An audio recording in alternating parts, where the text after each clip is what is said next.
Imagine, if you will, an adaptation of the book 1984, directed by David Lynch from a screenplay by Christopher Nolan. That's the best way to describe the new science fiction brain bender Karma: The Dark World, a game where you're never really sure what's real and what's a fabricated memory created by an evil corporation. With a heavy dose of surreal imagery and confounding twists and turns, you'll never know where this game is going next, leaving you scratching your head all the way up to the very end. But does a good mystery equate to a good game? Well, that's what we're about to find out when I review Karma: The Dark World.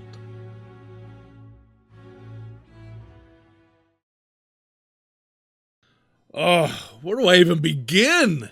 I guess what you need to know is that this is the story of a man who wakes up in a hospital bed unsure of who he is or even what's going on. He's understandably taken aback by his weird metal arm, the strange glitches happening outside, and the fact that he looks almost exactly like Machine Gun Kelly after a month-long bender. Yeah, that's confusing, but that's just the tip of the iceberg, because it won't take long for our hero to find himself inside the body of Daniel McGovern, a straight-laced agent of the Thought Bureau who's investigating crimes against an evil corporation called Leviathan. You confused yet? Well, good. Look, I'm not gonna lie, this is the type of wacky science fiction setup that is right up my alley. It's the whole reason that I got hooked on shows like Lost and Twin Peaks, and I knew that I was going to love this game right from the cold open. In just the first few minutes, I had so many questions. Who is this amnesiac? Why are they growing humans in dirt? What's up with all the people with television heads? And, most importantly, did they really think they could get away with setting part of this game in the Black Lodge from Twin Peaks and nobody would notice it? I mean, they didn't even change the floor tiles. Now, without spoiling too much, I will say that Karma is about an investigation. It starts out as a fairly straightforward case against Shawn Mendes. No, not that Shawn Mendes, but rather a scientist who's working on an experimental project before going crazy and then getting himself arrested. By literally traveling inside of Shawn's memories, we're able to put the puzzle together and solve the case. Well, at least that's what's supposed to happen. We see things start to go sideways when the Bureau's investigator begins to learn the truth about the company that he's working for. Things become even more complicated when Rachel Weisz shows up. No, not that Rachel Weisz, but rather another scientist who holds the key to answering a whole bunch of the questions that were set up at the very beginning. Or maybe what she does is she complicates things even more. Look, the truth is that the whole thing's a little murky and you won't really know what's going on until you watch the 30-minute long ending cinema. And even then, you might still have a few questions. Because this is a game about a guy who's inside the mind of another guy who is inside the mind of a third person, much of the game feels like a fever dream. There's a haziness to each scenario, almost like we're spying in on the memories of an untrustworthy narrator. The setup gives the developers the freedom to craft an experience that touches on practically every emotion, all while never getting so weird that you stop caring about the characters. The game seamlessly shifts from being genuinely frightening to emotionally melodramatic in the blink of an eye. And when I tell you to expect the unexpected, I mean it. One of the most touching moments in this entire game involves a couple of dots in a Pac-Man maze. You can't say that about most games. Although the more surreal moments don't necessarily add much to the story, they are extremely cool to look at. I joked about the obvious nod to the Black Lodge, but there are definitely times where it feels like we're on a roller coaster ride through some of David Lynch's greatest nightmares. What's nice and a little refreshing is that there's a fun mix of different styles and tones leading to a game that is constantly changing from one scene to the next. More than anything else, this is a game about memorable moments. Even if you don't follow the convoluted story, the big moments and the set pieces will stick with you long after this game ends.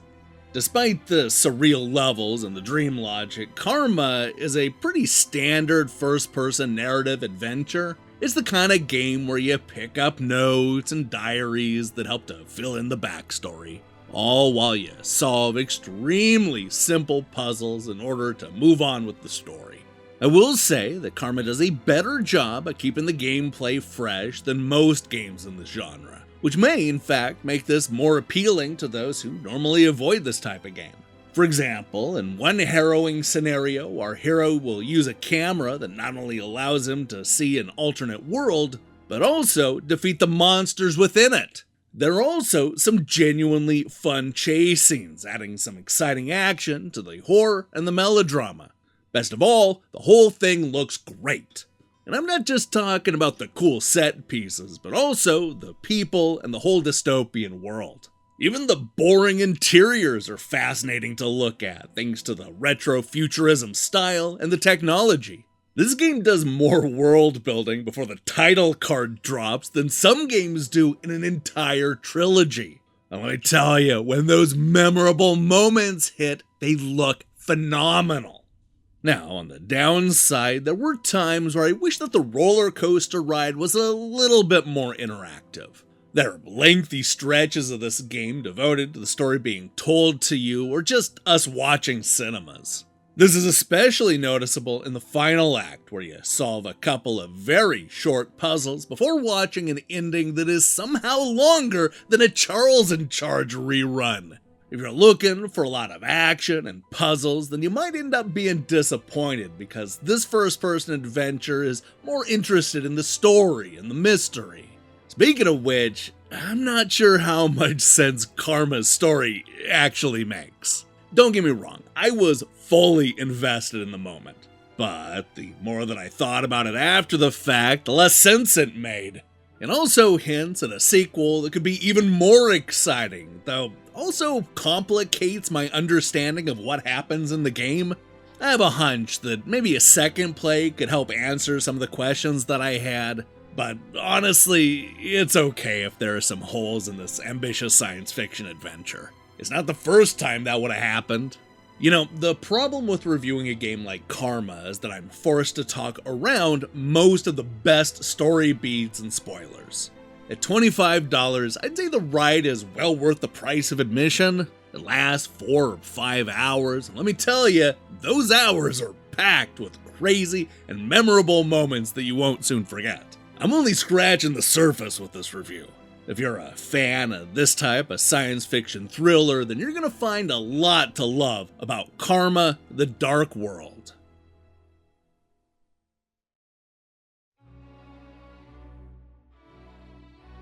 Karma is an intriguing new adventure game that sets up a lot of compelling questions and one hell of a twisted mystery. It's visually sharp, taking us from one surreal moment to the next, each more memorable and exciting than the last. Although it's clearly inspired by 1984, Twin Peaks, and maybe even The Cell, this debut release from Pollard Studios rarely feels like a ripoff. It paints its own dystopian world and offers a story that is appropriately over the top given the outlandish setup. Best of all, the voice acting actually manages to sell all of this with complete conviction. Sure, it could use a few more puzzles, and there were times where it's being surreal just to have a cool visual. But I'm not complaining. Karma: The Dark World takes us on a roller coaster ride unlike anything I've ever seen before on a game console.